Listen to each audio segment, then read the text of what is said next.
This Saturday, the Giro d'Italia's iconic pink jersey carried a powerful message of remembrance. During the penultimate stage from Gemona to Piancavallo, the jersey worn by the race leader read, Friuli gives thanks and does not forget. Impressionante di persone durante tutto il tragitto della tappa.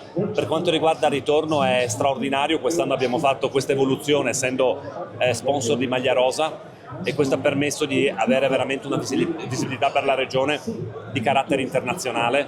Siamo sulla maglia ovviamente, ma siamo all'arrivo, siamo sul palco, quindi io sono Friuli Venezia Giulia non soltanto nella tappa della nostra regione, ma in tutte le tappe svoltesi in Italia ha avuto un riscontro incredibile. It's very, very important because we can show our region, our cities and the mountains and the story, especially in this year that is the year of the earthquake, and so it's very, very important to remember and to show all the what's the story in our region. I'm from Norway, and this stage is very special because it's the last mountain stage of this year's Giro. And for me it's special because it's the first time riding in this area, and it was really nice but really hard.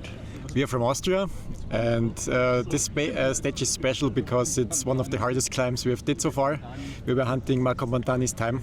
Closely missed, but we enjoyed every meter. Yes, I'm from Germany, and I think the double section is very cool and cool to see the stage here. It's a nice opportunity to see nice people, nice ladies, and sports is always nice to be around. ¿De dónde eres y por qué estás aquí? Yo soy de Colombia, de la ciudad de Cali, de mi barrio Meléndez en Cali. Estoy contento porque aquí estamos celebrando la llegada de Egan Bernal, nuestro héroe, Egan Bernal, nuestro ciclista. Why do you think this stage is special? Because we are Friulani. For us, this day is a beautiful, special. Remember 50 years ago, terremoto.